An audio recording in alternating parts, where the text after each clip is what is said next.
Welcome to Viola Land. It's totally possible to learn a lot of the basics without taking any lessons.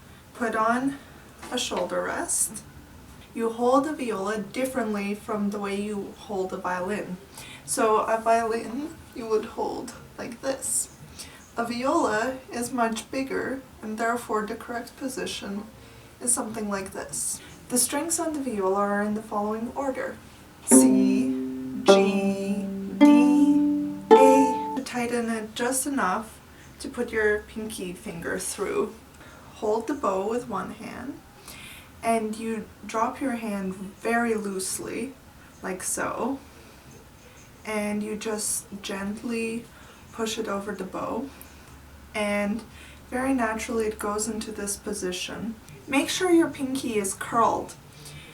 My pinky tends to go off when I play, and this is a bad habit. But if you address it in the beginning and don't get into this habit in the first place, it's much easier. Your thumb should be curled like a smiley face. If you play like this, which is the natural tendency when you first start to play, you'll find that you will experience a lot of hand pain, and it's best to avoid this. An important part of the bow is the balance point, which is about a third of the way down the bow, and this is the spot where you can hold your bow, and this part of the bow has the same weight as this entire part of the bow. This is the frog, this is the tip. So when you're playing fast passages later on, short notes, the best place to play them is at the balance point. Also, in general, when you're playing, you want to try to use the full bow, and this will give you the best sound generally. Obviously, if you're playing a really fast passage, you can't play with the whole bow, but generally you should strive to use more of the bow. We put our bow perpendicularly to the string. The tendency is often to go like so or like so. In general, if you're playing quietly, you will play closer to the fingerboard, and if you're trying to play loudly, you will try to play closer to the bridge. When you're playing closer to the bridge, you will generally need to apply more pressure in order to not squeak. So, for a comparison, same amount of pressure, giant difference in dynamics. Your shoulder should be down and relaxed. The tendency for beginners is to raise the shoulder, and this is because there's a lot of tension in the right arm.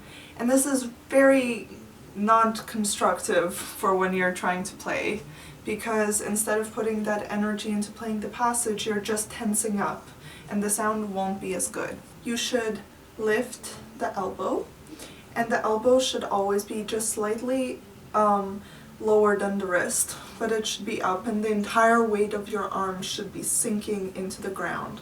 And all of that gravitational force is going into your bow. So you should be very relaxed, and all of the gravity is pushing the bow instead of your arm. So you're not applying so much pressure as just feeling the gravity, and this is very important in order to get a good sound. Your elbow is the point around which your arm moves in the bow. A mistake that is often done is that people will bow this way.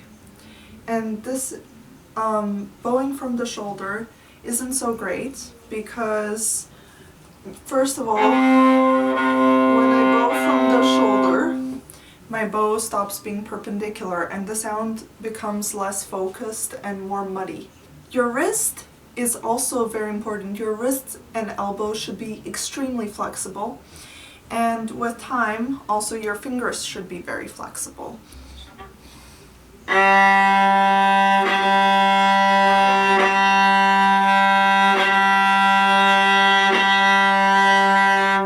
So my whole arm moves and leads the bow, so before I change bows, my arm moves and then the bow moves.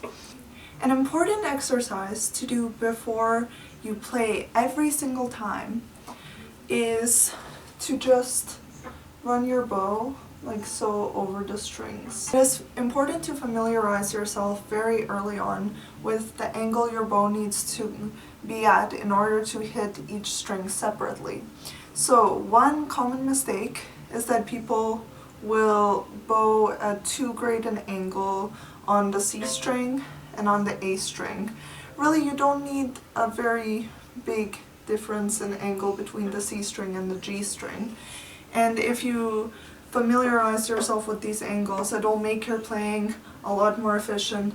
And these small aspects of technique come into play with harder pieces that you will play later on. What this does is this helps familiarize you with the angle your bow has to be at to bow at each specific string. Another exercise you can do, which will improve the strength of your bow arm, is you can practice bowing with different combinations of fingers. And this can be somewhat challenging, but with time it will improve your bowing significantly. This exercise will also improve your bow arm because it will improve maneuverability in your fingers.